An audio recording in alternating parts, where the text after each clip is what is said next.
I mean, I think people will hear what they hear.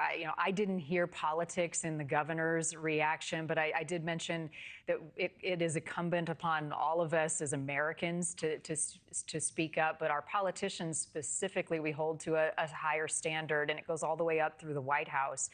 And how the president responds in this moment, how President Trump rises to this occasion to address this situation and to speak to all Americans, no matter where they land or if they agree with him or not. I hear that.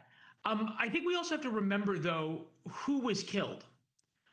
It is not the responsibility of the victims to take the higher road. It is the responsibility of those who have been on the side of the killer to set the example here. And I think that there's a lot of conservatives who are really angry at hearing it's them who's supposed to all of a sudden reach across the aisle when they are the ones who are grieving. And to that point, I think something that's really been lost on this story, and Kelly Meyer had a wonderful point last night.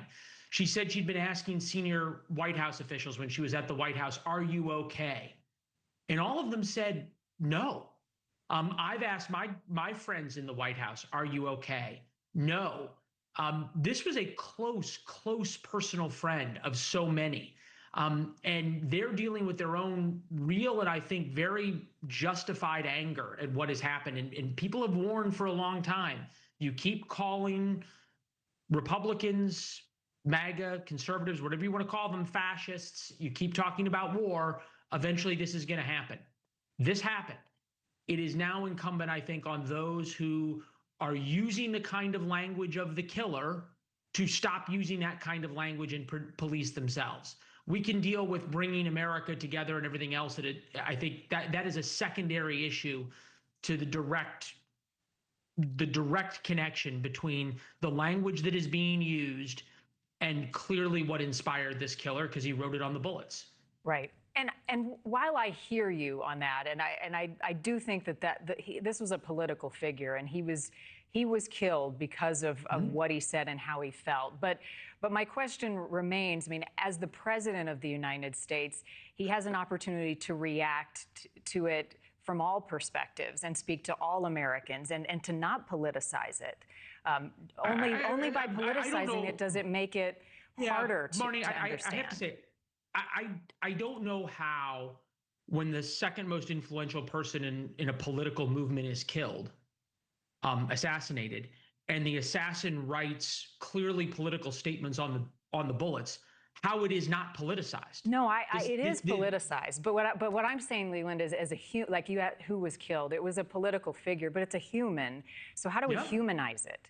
How do we? Well, I think that if anything, and I said this last night on the air, the answer to the political violence issue in America, ironically, was Charlie Kirk.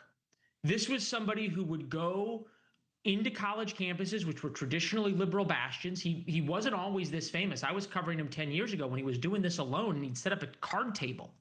And he would talk to anyone, and he would debate anybody, and he did so civilly. And in 10 years of covering him, I never heard him call for violence. I never heard him call somebody a name. I never heard him shout anyone down. I never heard him treat anyone impolitely. I heard him talk about ideas, but never people. And that really is the answer.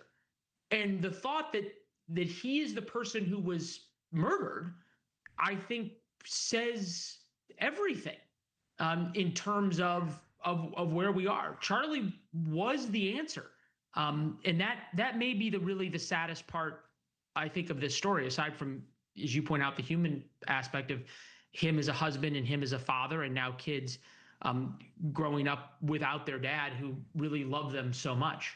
Yeah. Thank you for watching. Subscribe below and download our NewsNation app right now on your phone, and you will get fact-based, unbiased news for all Americans.